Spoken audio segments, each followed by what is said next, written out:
Coming up on this second hour of American Sunrise, President Trump's historic plan for peace in the Middle East is now in phase 2 after world leaders gathered to sign an agreement in Egypt on Monday. We'll look at what the next phase entails and what it all means for Israel and Hamas. Plus, the government shutdown is now in its third week, and the Senate failed to advance a GOP funding bill for the 8th time Tuesday. No new Democrats offering their support for this plan. So how much longer could all of this ultimately go on? We'll get the details. And then later, Democrat resistance to President Trump's crackdown on crime and border security reaches a new level in Chicago and other blue cities. We'll see how Border Patrol agents are reacting to this resistance. That's coming up later this hour. The second hour of American Sunrise starts right now. Good morning, America. Welcome to American Sunrise. Whether it's culture, We have breaking news to share with you. politics, President Trump is joining us live now from Florida. we've got you covered. This is what it looks like to be a patriot. We have to protect the American family. The American dream is still alive. I'm David Brody. I'm Terrence. And I'm Dr. Gina. Welcome back, everybody, to the second hour of American Sunrise on Hump Day. Happy Wednesday. I'm David Brody, coming to you from D.C. Let's bring in Dr. G in West Palm Beach, T. Bates, in our Denver newsroom. Good morning. Hey, so there's this 3 p.m. press conference this morning. Kash Patel, the FBI director, going to be inside the Oval with the president. I wonder what it could be. Okay, I have a guess. I'm going to guess, and if this is wrong, pretend I never said it. But if it's right, then I would like to have kudos, if you don't mind, tomorrow morning. I think that they're going to announce something about John Bolton. I think it's going to be about John Bolton. Oh, David, sorry. shame on you. I know. That I was saw going to your be my notes. thing, too. I saw your notes. I saw your notes. No, seriously, that was going to be my thing. I saw a report last week saying that some sort of, you saw that report as well. Okay, so we're not as smart as we're pretending to be. I didn't see the report. You didn't see, it was basically a report last week, Dr. Gina, saying that there was talk from inside the DOJ and the FBI that some sort of indictment against John Bolton would come down this week. And so when I saw Kash Patel and President Trump doing something in the White House, that's immediately where my mind went, that there might be something coming down against John Bolton, particularly since he was raided, a couple of months ago now by the FBI. So that would be my thought too, David. I just knew that it was just me, but look at you. You're taking the wind out of my sails, buddy. And then when we had John Solomon on the show yesterday, and he said, I have something fun for you all tomorrow. I'm like, for John Solomon to say the words, I have something fun. I know John Solomon's definition of fun, so I think, you're onto it, David. Yeah, John's definition of fun is like going through FOIA requests. That's his definition of fun. Exactly. Well, let's just get right to our headlines really quickly, guys. As David just mentioned, President Trump is going to hold a joint news conference with FBI Director Kash Patel at the White House today. At this point, we don't have confirmation about what the two plan to discuss, but we are wagering on it. So we'll find out tomorrow or later today, and of course share for you tomorrow. In the meantime, though, President Trump is out with a video showing a missile strike on what the commander-in-chief describes as a, quote, vessel affiliated with the designated terrorist organization conducting narco-trafficking off the coast of Venezuela. The president confirms that 6 men on board were killed and no U.S. forces were hurt. The video was posted on Tuesday on Truth Social, marking the administration's 6th bombing of an alleged drug boat. The attack happened in international waters, intelligence officials reportedly confirming that the boat was in fact trafficking narcotics. You can see the blast here. President Trump blames the Venezuelan government, specifically its president, Nicolas Maduro, for facilitating drug and people smuggling. The federal government doesn't appear to be any closer to reopening this morning, now that we're more than 2 full weeks into it. New figures released in a Justice Department court filing claim the Trump administration has fired 4,108 federal employees since the shutdown started. The administration claims the dismissals are directly linked to the government shutdown, as Senate Democrats continue to hold out on passing a continued resolution to get government agencies back up and running while lawmakers negotiate continued government funding. A federal judge is due to hear arguments in lawsuits from unions representing those federal workers today. The unions argue the current shutdown doesn't justify mass job cuts because many government workers are already furloughed without pay. And finally, in case you happen to miss it, emotional moments at the White House as President Trump honored the late Charlie Kirk with the Presidential Medal of Freedom and signed a proclamation declaring October 14th a National Day of Remembrance for Kirk. Charlie Kirk would have celebrated his 32nd birthday on Tuesday. I asked our daughter what she would like to say to Daddy for his birthday. Excuse me.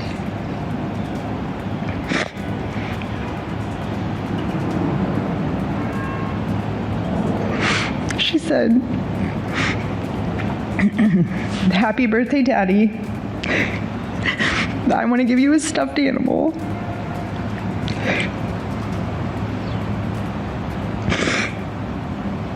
Oh, man. "I want you to eat a cupcake with ice cream, and I want you to go have a birthday surprise. I love you," is what she said. That was Charlie Kirk's widow, Erica, speaking at Tuesday's Medal of Freedom ceremony for her husband at the White House. The posthumous honor comes just weeks after Kirk was assassinated. The Medal of Freedom, by the way, is America's highest civilian honor. That's a quick check of your headlines. Now let's get a quick check of your forecast. Meteorologist Tracy Anthony standing by. And Tracy, you know I hear and listen to everything you say. And the last time we talked, you mentioned the possibility of snow somewhere in the Midwest. Yeah. Come on, please say it ain't so. I know. You know, we're expecting snow from the Sierra Nevada. All right, Tracy, I apologize. We're again having some problems with your audio. We will check back at you. And that's what happens when you forecast snow. We're just going to cut you off because I am anti-snow, because it typically means I have to shovel my driveway early in the morning, which ain't never fun. Yes, I said ain't. All right, let's get you over to David Brody now. David, one of the things I remember about Maryland, snow there is fairly rare. It gets a little chilly, but you guys don't really get a whole lot of snow there. No, we really don't. Some winters are worse than others, but typically not much. So that's good. We just get a lot of corruption in D.C. We make it up that way. If I could just share my absolute best semester in college, the semester I got the best grades, we were off school for about 10 days because of snow. We literally got back, Tuesday, school was supposed to start Wednesday, had a huge snowstorm, and we were out of class for about the first 10 days, and that's the semester I did the best. Now, those 10 days, I had a whole lot of fun. But anyway, that's another story. That's glorious. And a lot of sledding, I'm sure, too. All right. President Trump, T. Bates, moving forward with his peace plan today. As we saw this week, phase one involved the exchange of prisoners. I call them prisoners. Okay, they're terrorists is what they are. They're Palestinian terrorists. And those were in exchange for some hostages, all of them, the ones that were alive at least. But we're learning now Hamas has not kept its end of the bargain. What a shock. On Truth Social yesterday, the president posted this: all 20 hostages are back and feeling as good as can be expected. A big burden has been lifted, but the job is not done. The dead have not been returned as promised. Phase two begins right now. President DJT. All right, joining us now with the latest is RAV Chief White House Correspondent Brian Glenn. Brian, look, the dead hostages were supposed to be returned, and now it's not even getting word. It is confirmed. Israel says they've gotten 7 back. One of them, apparently, though, is not a hostage. It's a dead Palestinian that Hamas gave them. Hamas playing games makes perfect sense, and that's why I'm concerned about phase two big time. What can you tell us from the White House this morning? Good morning. Yeah, good morning, David. I agree. Phase two is the next difficult chapter in that. And the two major components of this phase two is finding out what that governing body looks like for that area. And then phase two is also who is going to pay for this massive rebuild, this cleanup, if you will, decimated. About 8 out of 10 structures there in that area are completely demolished. And going back to the return of the dead bodies of the Israelis, I'm not quite sure Hamas even knows where they're at. I think that might be one of the reasons why we haven't gotten those back. I mean, and then of course Hamas has got to lay down their weapons as well, and so that's not been the case. And from what I heard this morning from an intelligent informant, told me that what you have now is some kind of rogue gang, some people that have broken away from Hamas that are fighting each other. So you've got that going on as well. So it is definitely a very complicated step into achieving ultimate peace there and making sure that we start this rebuilding of Gaza. But I think it's going to be a major effort in cleaning and paying for that. And of course, we've got some UAE, Saudi Arabia, Qatar has agreed somewhat to help do that. But phase 2 is underway right now. Hey, Brian, I want to follow up a little bit on what you just mentioned, because President Trump has said that Hamas is going to disarm, or basically we're going to force them to disarm, which implies the potential of American boots being on the ground. There's also this kind of oversight group that President Trump has said dozens of U.S. soldiers would be part of, which again implies that American soldiers would be at least in the region and involved. What is the response from the White House there relative to what I just mentioned, and how is MAGA responding to all of this? Well, that's a great question, and that actually was brought up to the president yesterday during that lunch with the president of Argentina, and he said, "Well, you just have to wait and find out." And the reporter pushed him on that. Well, what does that mean? And he said, "Well, I'm not here to tell you exactly what that means.